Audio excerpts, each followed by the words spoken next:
What's up? All right, so this is the Operations and Oversight Committee meeting, June 3rd, 2020. Board members present, AJ Kircher, Bill Caudle, Jamie Johnson, Jeanette Frank, Joanne Frederick-Angelo, Judy McKinney-Cherry, and there are other staff present as well, but we have quorum. So Judy, the meeting is all yours. Thank you, Dan, and thank you everyone for joining us on the call today. Really appreciate you staying active with this committee. So we'll start with conflict of interest disclosure. Is there anyone in the meeting that needs to disclose any conflict based on what they see on the agenda? Okay, hearing none, we'll move on. So our first item of action is the minutes.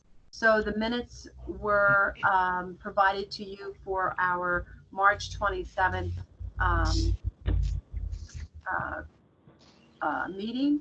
Do I have a motion to accept the minutes? I'll move. This is Joanne. Is there a I'll second? second. This is Jamie. Okay, thank you. And I'll actually just step back and say the date is actually May the 6th, not March 27th. So sorry about that. And so our next item that we have is our career center opening.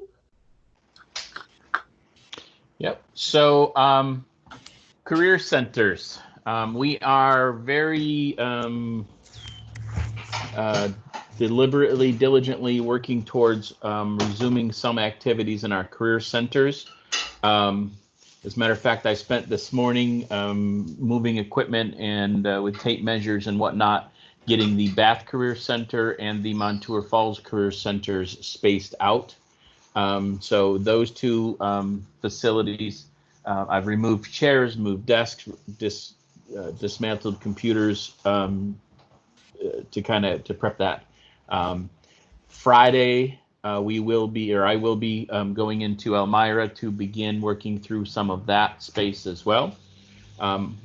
We've got some additional information I've got to digest from Corning Community College on that space. Hornell is the lagger a little bit. It's a state office building, and I've got no indication at this point that they're even realistically looking at allowing that space to open yet. And neither does our SLSR Liz Atwood that's out there. But my thought is, knock on the proverbial wood, for next week, we will have the administrative office, potentially the Bath Center and the Montour Center, all open for staff to use it on a rotating basis for some staff that need to rotate through and use those spaces. Elmira, I think, will also be mostly ready for some staff, and some staff in Elmira will likely be the PTE program first. They're the folks that need to meet with the DSS clients under contract with Chemung County. And then from there, we'll kind of probably move to more generalized career center spaces. But we are only in the staff only kind of phase at the moment. I want to spend at least a couple of weeks just having staff have the ability to get in there and kind of finish getting their desks and some of their spaces and whatnot reacclimated to this before we, in a couple of weeks, open up by appointment only. And then we'll be running that for a couple of weeks while we practice run our traffic patterns and cleaning procedures and whatnot. And then, so you're probably talking at least 4 weeks out before we offer our centers in any type of walk-in type of basis. But even when we do open up and kind of vision for walk-in basis, it will be very limited numbers of people. But we are in the process. I guess that's the long and short of where we're at. Okay. Dan, Yep. will BOCES be back in like the site like Montour Falls and? I'm gonna have to work with them on that because Okay. Tim's team, they're kind of in the academic arena, which I think is what phase 4 or 4B or whatever they are. So I'm gonna have to kind of work with them on it. truthfully, right now I'm kind of using that space that BOCES used kind of as kind of storage / decommissioned computers while I wait to get his answer. But I don't know. I know he wants to, but he's got his own challenges with SCD to get back into spaces. Right. I just was curious. Okay. Good. Any other questions for Dan? Thank you, Dan. The next item on the agenda is our youth program and our youth program update. Okay, good afternoon, everybody. Youth program update. It is not going to surprise anybody that things have slowed down a little bit, but previous approvals and goals set by the O&O committee, we will enroll a minimum of 100 new individuals in the PY19 year. To date, 52 have been enrolled. We're not going to make that 100, folks, not unless something miraculous happens in the next 3 weeks.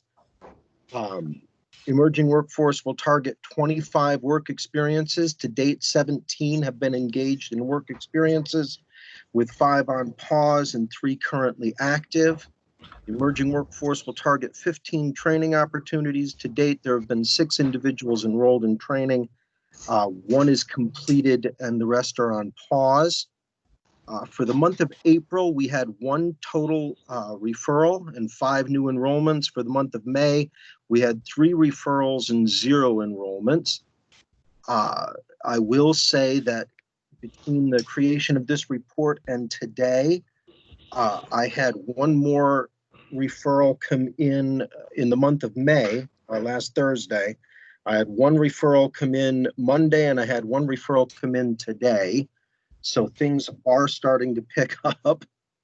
The rest of the sort of historical data I have included for you to look at, but I'm not going to read all the numbers to you.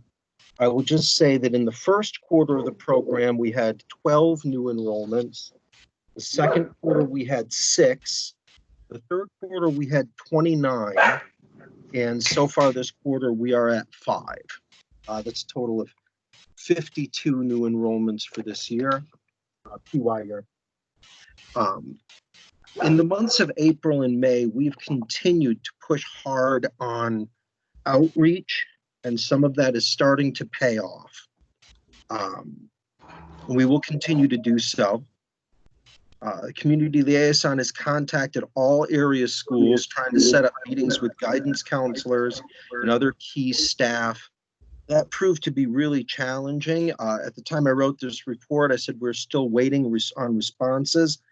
Instead of doing that, we set up Zoom meetings and have invited key staff, graduating seniors, and their families to those. We've sent out 30 emails sharing our poster that has the Zoom link. And today we started to get some trickle-in interest in that, people asking questions about the program. We've heard back from 3 of the schools, so that's positive. 2 participants are scheduled to take the PEAS, the LPN entrance exam. That is tomorrow. If they are successful, we will request an ITA. I am absolutely confident both of these young ladies are going to be successful in this test. Work experience host sites have finally started reaching out to us, ready to take our work experiences off pause, get them back to work. So far, 2 of them have given us a hard go. They're waiting for us to get some protocols in place, and we're going to restart those work experience trainings. Navigators have been meeting with participants via Teams, phone, and text message to continue to deliver services. One of the things I'm very excited about is our budgeting and financial literacy workshop. Navigator Rebecca Jameson has been doing that. It's been assigned to all of her active participants and offered to all follow-up participants. We are having conversations around the creation of a quarterly newsletter, which will go out electronically. if we get approved for it. And we are having conversations about making our social media, our Facebook site, more attractive to young people. One of the things that we're looking at to sort of pilot that is an interview with a young lady who is in a welding program, and she's very successful at that. And we're going to try to showcase some young people who are going into non-traditional roles, non-traditional careers, and that's where we are right now. Okay, so Keith, can you share with us the sort of what your purpose of the quarterly newsletter is, and who your audience is, and what you're hoping to communicate through that, through a newsletter that you wouldn't do, say, through a blog or through your social media in general? Sure. I will say I think we could probably reach many of the same people with a blog if we were to do that. But what we're really hoping to do is shine a spotlight on some of our more successful work experiences, shine a spotlight on and, scare up more interest in our program in general, but in our workshops and trainings that are upcoming. Some of it we can do with the social media, and we do intend to do that. Our target audience with our social media, I'm hoping to really make the target audience, I don't know what just happened. I'm really hoping to make the target audience for our social media the young people themselves. And with our newsletter, I'm hoping to target more agencies, partner agencies and businesses. Okay, so I'll make sure. So you're using social media to sort of target your participants from an intake perspective, and you're using the newsletter to target the agencies that could be referral agencies. Exactly. Right? That is correct.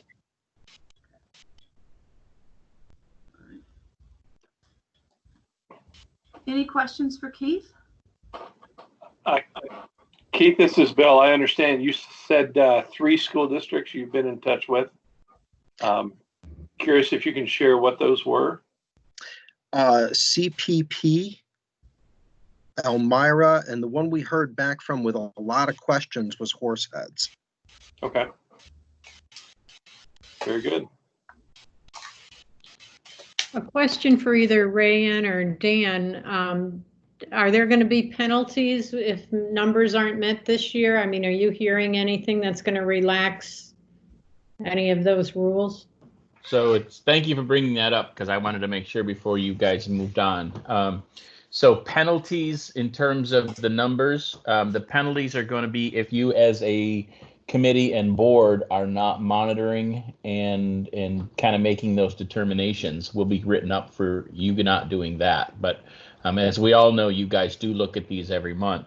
My recommendation would be that perhaps this group consider a motion to adjust those goals in light of the realities, and bring them into alignment with either one of 2 ways to skin this cat. It's my recommendation: either A, reduce the goals so that we hit them, or B, say we're gonna hold our emerging workforce team harmless on these 3 outcomes this year because of the pandemic and the realities of that.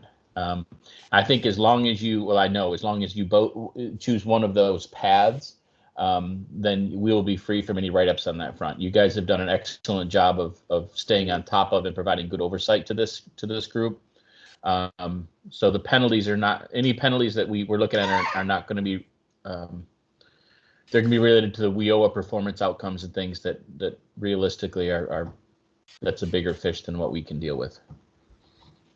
So, Dan, this is Joanne. Just a kind of a follow-up question to that. If we adjust the goals, would we keep then the goals that we adjusted to going into 2021, not knowing how fully things will open up and how tight the job market will get? So you have you as a committee have tremendous discretionary powers here. You remember you set as a group, you and the group in the conversation set, the 100 enrollees and the 25 work experiences and so on. So you have the ability to kind of fluctuate and adjust those really as you see fit based on realities or strategic initiatives and directions that you as a group want to go with this program.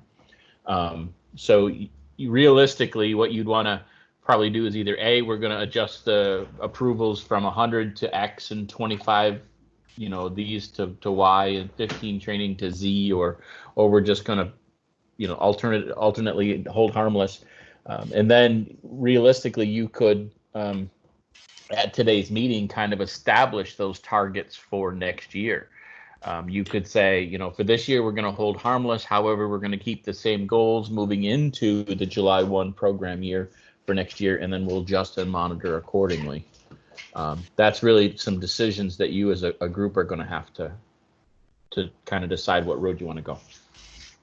I have a question. Does the program year end at the end of June? Yes. Okay. And would it be fair if we adjusted then based on the months when the kind of virus and everything else hit in, which might be around 70%, change our targets to 70% in light of COVID? And then we would determine if we think that's a good target moving ahead with a lot of unknowns still.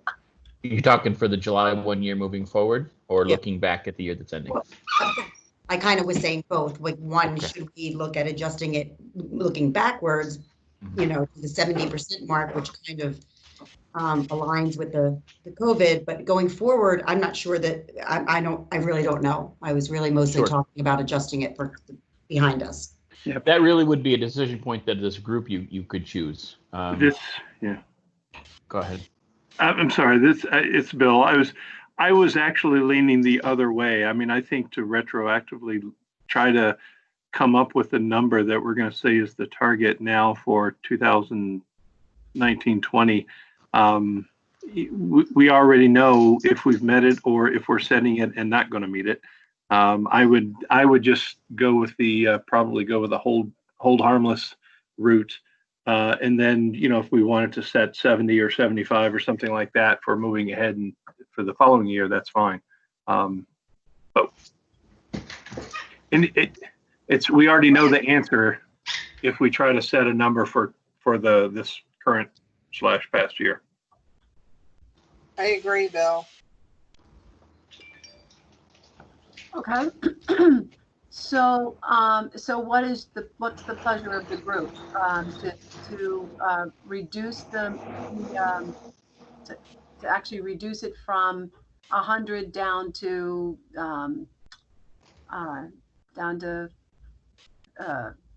52 or 55 or 60 for the new individuals? I mean, what's the?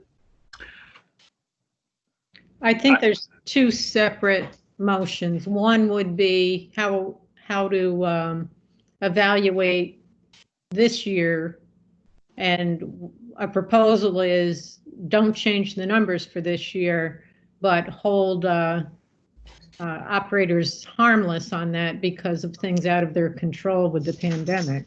Right. And then set a new number for next year, anticipating there's going to be time for people to gear up. So I think if we take them as two separate items, it might be easier. All right, that sounds good. So I make a motion that we hold harmless targets for this year, given things that are out of the control of the operator. I would second that, Bill. Okay. All right, so moved and seconded. Any further discussion?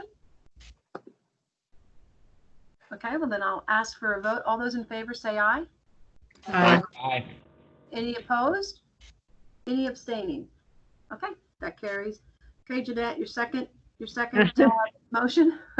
Well, or maybe this is AJ or Bill. I don't have any strong feelings about, how to move forward with new numbers. suggestion is 70%, 75%. I don't know if we want to be more granular than that or. I guess the number that initially came into my head was 75%. And the only, I mean, we're trying to balance it between we do need to use the funds. Keep that in mind. And there is going to be a tremendous amount of need on behalf of clients. So, but we always can adjust them mid-year if we need to. But I would propose 75% or 75% of previous year's numbers, I guess. Okay. Keith, do you have an opinion on that in terms of, how things might phase in? So with everything being with there being so much doubt, I really don't. I mean, I guess one of my faults is that I look at this, and when Bill says 75%, I say, man, we can beat that. We can beat that. And so no, I don't think it'd be wise for me to weigh in. So yeah, go Can I ahead, just Ray. throw out the numbers? So 75% would be 75 new enrollees, 18.75 work experiences, and 11.25 trainings. So just to let you know what that percentage equals. Yeah. Right. And when you look at that and you look at sort of where we are to date with COVID, it would say that our numbers are actually okay for next year if we start to come out of it, right? So COVID hit, and we have 17 engaged in work experiences now. So I think that's really the question: is do we think that we will? Sorry about that. Turn my phone on. Do we think that we will? Because of all the changes that are going to happen with COVID, do we think that 75% is a good number, or is it too low? Is my question. I kind of think it's safe to proceed with that number and make an adjustment. There's too much we don't know. There's too much about if we're going to see another rise in cases because of everything going on now. We pretty much expect to see another surge of this in the fall. So right as we're gearing up, I mean, the need will be there if COVID was behind us, but I don't think it's safely behind us for a much longer period of time than this report. So I would say, let's go with 70 to 75%. It's great if we can move forward and beat those numbers, but there's just too much unknown going ahead. I'm very comfortable with that. I just wanted to make sure that I put that out there. That's all. Dan, does that affect our budget going in with lower numbers? Nope, they will know. Conversely, once we know where the final numbers are in the budget, we may need to come back to you and say your numbers are too high just because we don't have enough money to hit that, or B, you got a ton more money, so you may want to kind of push the team to hit the gas a little bit. But in terms of setting the numbers, it will not impact budget. We're getting budgets based on population and other counts that are completely separate from this. But you could get some back pressure when we finalize the budget, or back pressure either way. So it's squishy. Yeah, exactly. Well, it's when all do you about. think you'll be finalizing the budget, Dan? Executive committee meets tomorrow, and we'll have an idea where we're at. But the budget will be extremely conservative because the state has still not determined how much they're going to recapture or not recapture. The feds have already told us we're looking at a 20% decrease over last year, but the feds are also forecasting that they're going to dump a boatload of WIOA cash in this phase 4 as well. So I got so many variables out there that my budget for tomorrow will be very conservative budget. Do we have to set a goal today for 2020, 2021? You don't have to. You certainly could wait till your July meeting. I'm just wondering if we'll have more information there, and then you'll kind of at least have the conservative budget numbers. I would tell you that based on, if you go with a 75%, roughly speaking, a 75% calculation, I would think Keith will have more than enough budget to cover that, even conservatively. Okay. And that's just, without looking at the numbers and doing the math on each, the average cost of work experience and all those fun things, and really digging deep on that. My instincts still tell me that a 75% goal is easily attainable within the budget, and likely you'll be asking the emerging workforce team to accelerate to hit some higher expenditure. Okay. Goals. Okay. So then what I'm hearing is that all we really need to do today is what we just did, which is is to change our target, and we can wait until July for the next piece. Sure. And by then I'll work with Keith from a budget perspective, and Phyllis and Patty, the fiscal person, to kind of give some hard numbers for what our average costs were for folks, and we'll have some better financial guidance on that as well. But we will want to do that in our July meeting, because we'll have effectively already started our next round. Well, is there any reason to wait? I mean, is there going to be a problem with the July meeting and then we got to scramble? I mean, I think we have enough information to say 75% is a safe number, and to make that recommendation, I'm willing to make that motion. And realizing we can always adjust it up or down once the budget is a little bit more solid. Yep. Is there a second? I'll second it. This is Joanne. Thank you. So it's been moved and seconded that we have for our budget for next year 75% of what our target is for this year going into next year, and that that any necessary modifications will make as needed in the next year. All those in favor, any discussion? My only discussion would be for the exact numbers, just kind of, we'll round up. So we won't do any partial people, we'll round up. Well, that's good to know. You actually read my mind. I was just about to say the exact same thing. We don't like to train a quarter of a person.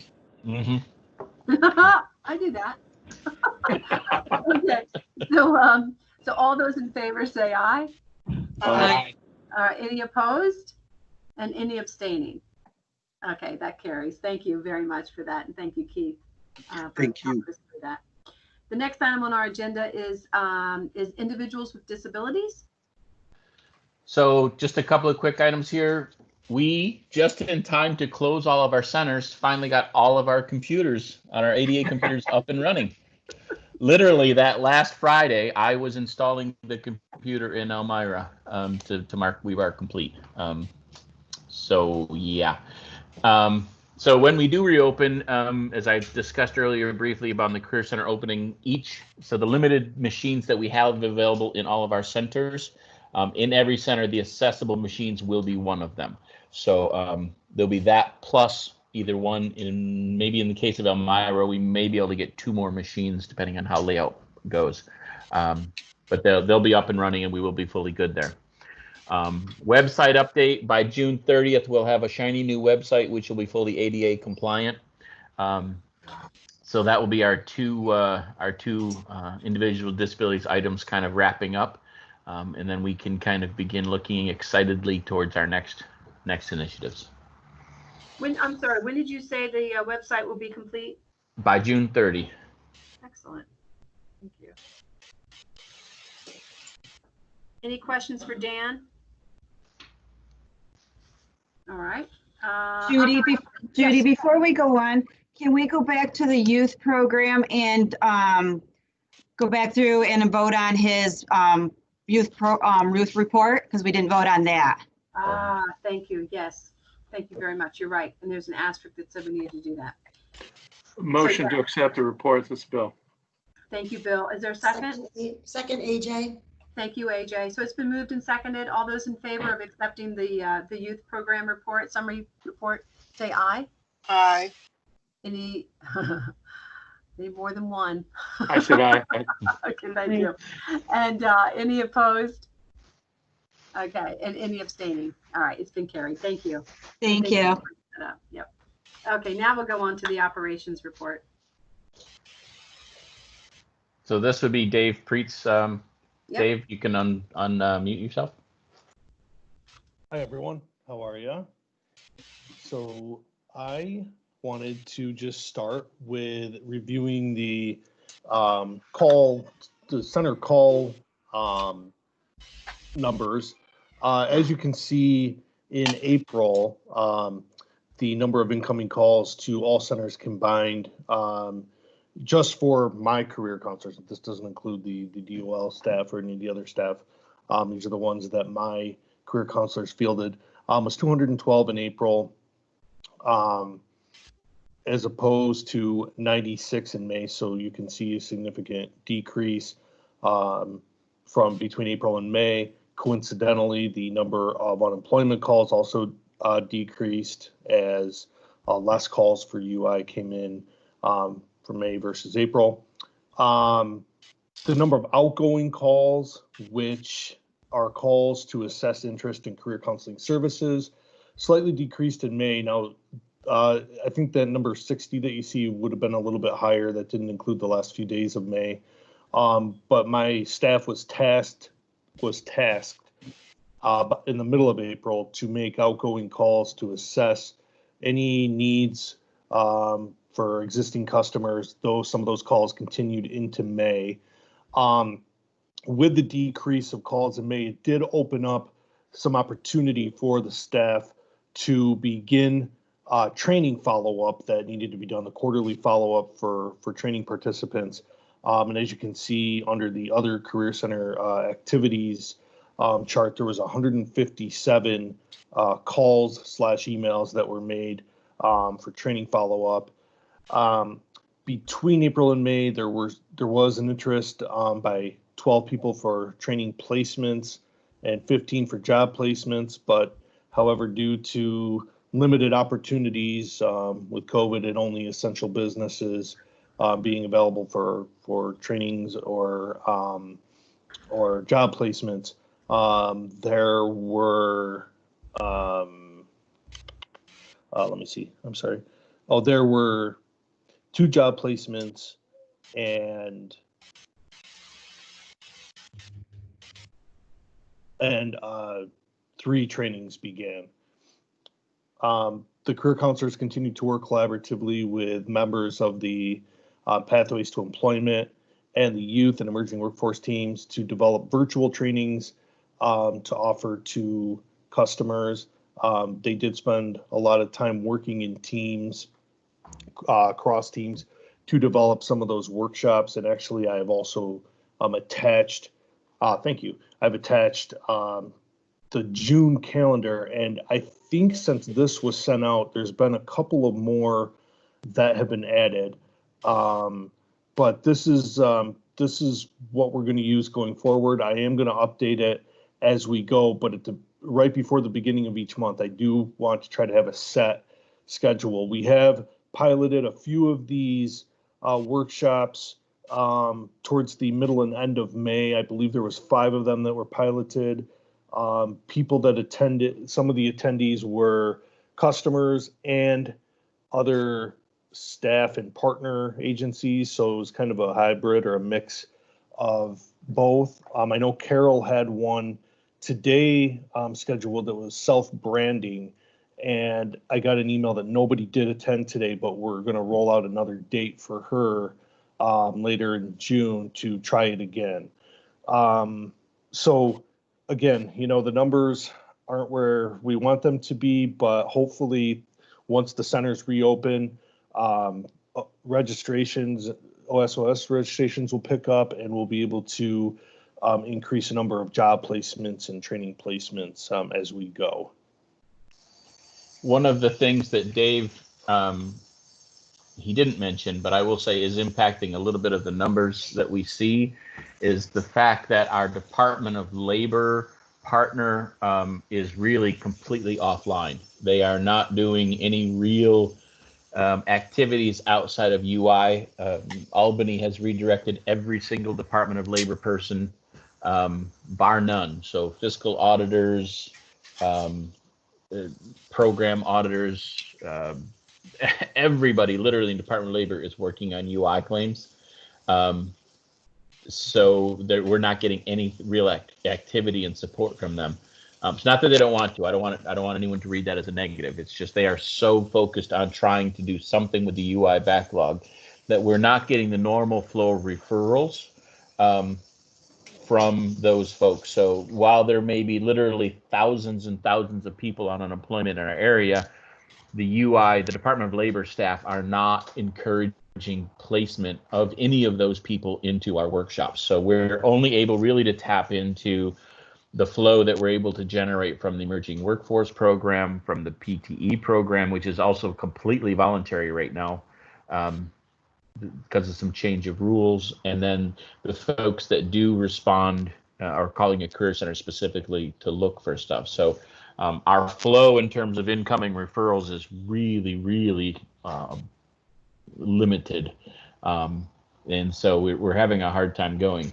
I will tell you that in the last couple of weeks, we finally got permission to speak to the Department of Labor supervisors, Stacy and Elmira and Liz and Hornell.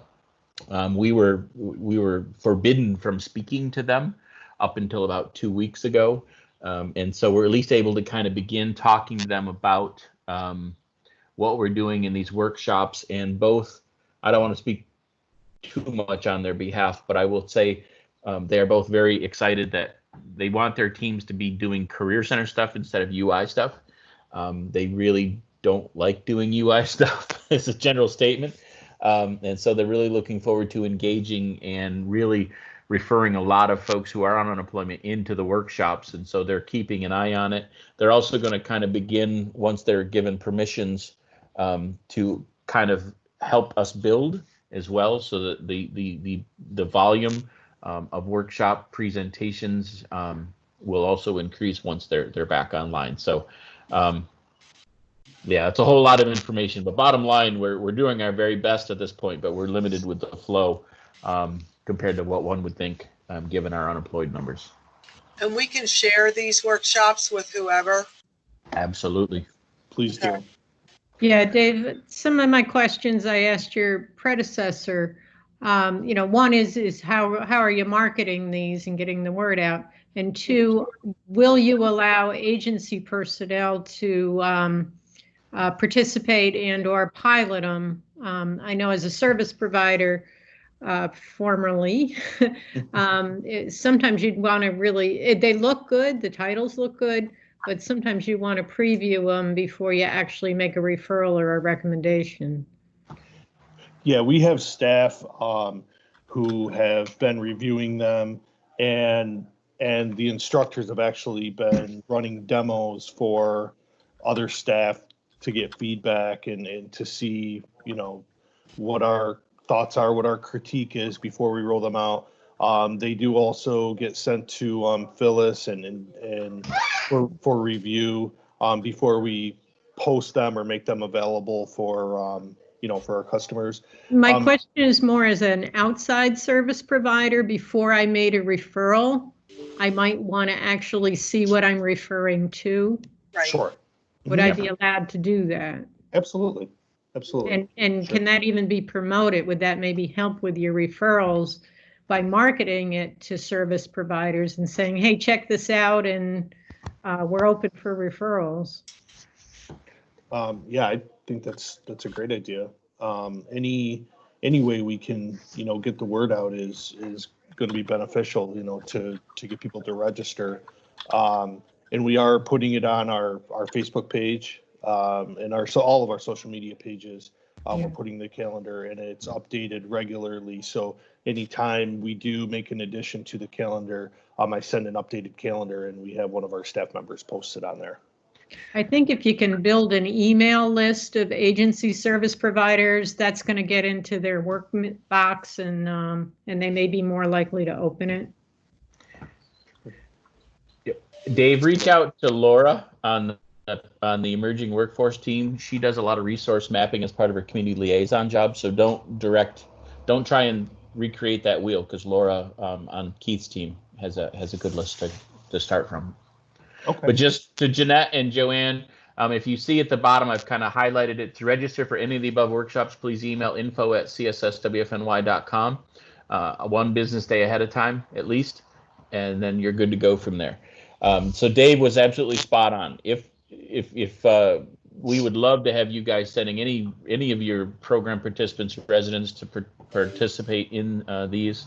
If you want to have staff kind of preview and be part of it and kind of dry run watch what it is before you do, absolutely.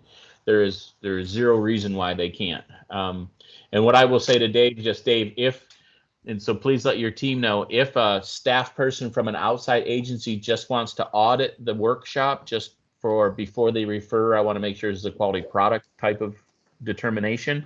They don't even need to be registered. Just let them audit the program. Just send them a link and avoid any paperwork in that case, because they're not there to really learn and benefit from it. They're just auditing it. So how would we let them know we just want to audit it? Just send an email to info@csswfny.com and say, my name is Joanne and I'm from this agency and I'd like to audit your many facets of transferable skills workshops. And Dave will work with his team, whoever's monitoring. He's got a process internally to monitor that generic info at email box. So he'll work with his team on that to have a process to do that. But just identify that they want to audit the course or workshop. And Yeah. they'll appear like we all do now, because we run it through Teams. So they'll appear.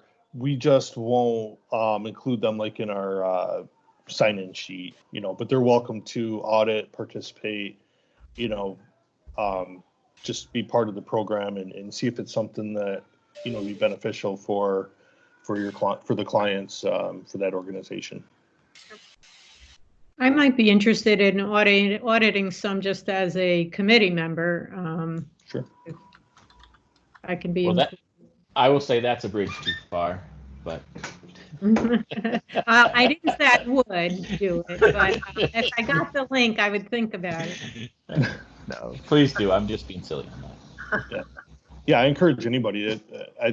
All of our staff, mine as well as emerging workforce and the youth staff, they've all, put a lot of work and thought into these, and some of them, most of them, all of them are really, really good in their own way. Some of them are very unique, and I don't.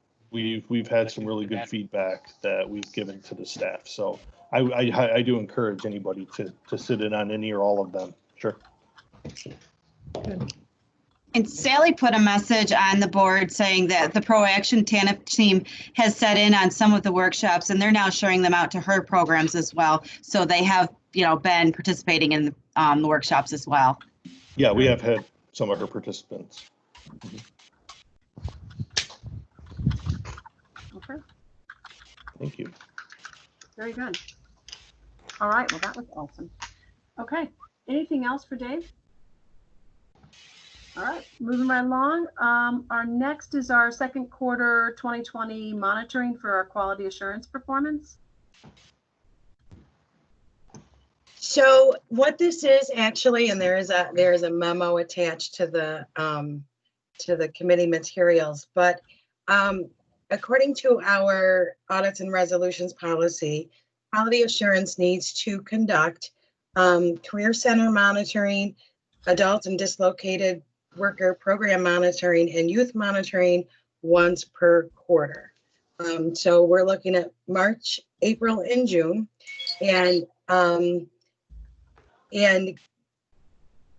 accessibility into the Career Center, accessibility to hard copy files has been very difficult during this period of time. So what I am requesting is that this committee and also the board consider waiving this requirement for this quarter in the case that I cannot actually do it. So things are opening up right now. So there is, a chance that I can get in there and I can get a hold of some hard copy files and do a monitoring review and submit a letter out for the adult and DW programs and the youth programs. I think it will be very difficult to do a career center on-site visit for all 4 centers. So I will do my absolute best to, if I can get my hands on some files, and I will do a review and a letter if I can. But if conditions warrant that I'm not able to do that, I'm requesting a waiver for those requirements. So Rayanne and I had quite a conversation about this in terms of impacts and requirements and whatnot. And a lot of this is really a local policy we're asking a waiver on. So we're not going to have any implications in terms of Department of Labor monitoring as long as this group, waives that requirement.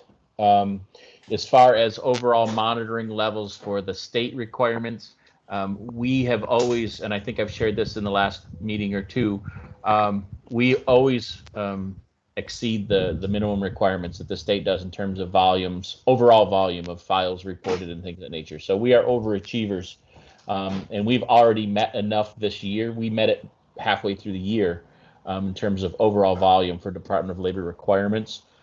So we're really, all you'd be considering here would be a waiver of local policy, which really closes the gap. It really would be the only finding that the Department of Labor had would be that, yes, you monitored and you met the minimum, but you didn't follow your own policy by doing this in this quarter. So I move that we waive the requirements if unable to do. I second. All right, so it's been moved and seconded that we waive the requirement if in fact it is unable to be completed due to COVID. Any conversation about this discussion? Just a discussion point. I'm fine with waiving it, but then it may mean it might be important to get into the centers early once they do open, especially with all the changes going on, to make it a priority to make some visitations, within that first month of opening or so. I think that's reasonable. And I will tell you that in terms of accessibility, just having physically removed a lot of desks, our accessibility is going to be greatly increased in our centers, just by virtue of getting rid of tables and all the stuff that seems to have over the years cluttered our centers. Build back better, right? Is that what Cuomo says? Build back better. Yeah, there you go. Yep. There you go. All right, so we've got a motion before us. It's been seconded. Any further discussion? Hearing none. All those in favor say aye. Aye. Aye. Any opposed? And any abstaining? Okay, that motion carries. Rayanne, you've got a bit of a little bit of a breathing room if you're not able to make it. So Okay, thank you. okay. So those are the items that we had on our agenda. Are there any other items that any of the members would like to bring up for conversation or discussion? Judy, it's Jamie. Quick question, and I guess I should ask this during Dave's discussion, but we're starting to talk with businesses like I'm sure you are and other economic development partners are. And one of the things that we're hearing come up again and again and again is about cross-training and the need for cross-training. Businesses are now realizing that they need to cross-train their employees. Is that an eligible cost for training under CSS, Dan or Dave? I'm just sort of curious how to direct people when they come our way. It is absolutely a cost. And to be honest with you, we are already seeing customized training requests come in from our longstanding businesses. So if you have a business that is looking for some training support monies to accomplish that task, you would want to direct them to Kelly Christopher on the business services team. And then from there, the internal protocols would take over, and then Dave's team would do the individual stuff. But yes, Okay. absolutely. Any and all businesses on that front.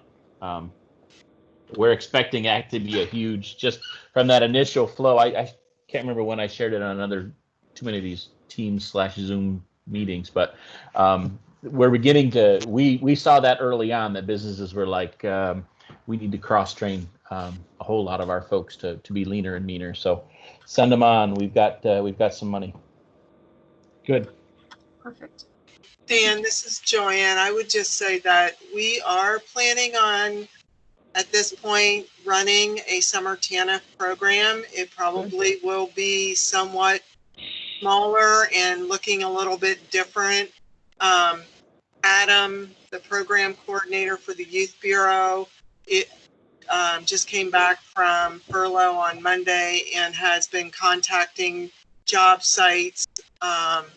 And we've been collecting applications and are going to be advertising again. So, you know, we're told that the money's coming. We have not received from the state any hard numbers as to what it will be. We're kind of thinking 20% decrease at this point, and going from there. But I'm thinking, I know Adam always kind of worked with the career centers with that group of youth. And so, you know, somehow coordinating that. So I know Keith is coming to the youth board meeting, so maybe we can kind of have a conversation then too, because we try to link as many as possible then to the WIOA program. Absolutely. So Keith would be the connection with WIOA. John on Dave's team would be your connection right there across the hall, John Smith. Right.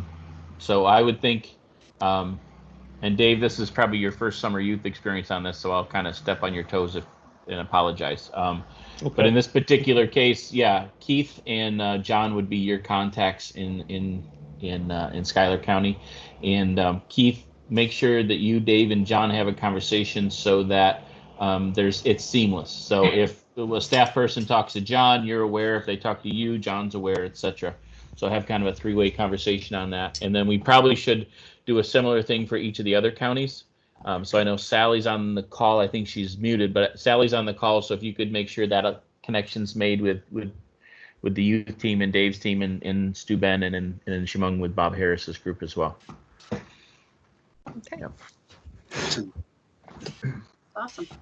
All right. Anything else? Any other thoughts, concerns? I'll just I'll mention this for those that are involved with Schuyler County. And again, Joanne knows this as well. For those that are folks that are coming in, individuals that are coming in for support, if they need rent support, right now we have access to some funds through INHS to pay up to 3 months of a person's rent if they are not able to make their rent. So that's a Schuyler County program specifically, but I want to make sure that those that are on the call know that for your staff, Dan, that if it comes up and someone's, you know, close to Dan, Dan, I think I have a flyer that I can send you because it's IHS, and then I think Catholic Charities has some money, and so does Cuca Housing. So, Okay. And each, I think, have a little bit different what they can help on, because it's not just rent shortages, but there are some other things too. So that would be great. If you get that to me, I'll make sure Phyllis and Keith get it and Dave get it. That's something we'll want to operationalize with all of our callers that we're getting. And we probably will also share it with our Department of Labor partners so that they at least have it available, should they be able to have those conversations with unemployed folks. Yeah, I think it's important that we be able to sort of get this information out so that at any touch point when someone's coming in for services, you know, we're treating them holistically and not just individually with whatever that service is that we're offering. So that's why I brought it up. And thank you, Joanne, for bringing up what Cuca's doing and Catholic Charities is doing. Dan, ProAction also has funding that came in that we're helping the homeless get with security deposits, first month's rent, PPE getting set up as well. So if you have anything in Steuben County, send them our way. Oh, perfect. Yeah. So we'll circle back and touch base with you, Sally, on that, and we'll get it out through all the. And I centers. would think probably maybe Catholic Charities in Chemung County would be serving them, but I don't know as much about that. Okay. Keith, that sounds like a great community liaison activity. I don't know if you had a staff person who did that. Just scribbled it down. Yeah. Well, you know what? It just adds value, right? It's just one more added value piece that we bring to the table. So I think that is great. Okay. Well, listen, thank you, everyone. If there's nothing else, I will accept a motion to adjourn. Jamie, so moved. Thank you, Jamie. Is there a second? I'll Second. second. There we go. All right. The motion seconded. Thank you very much. Guys, everyone be safe, be well, and think Renaissance. Okay. All right. Thank you. Thanks. Bye. Thank you, everyone.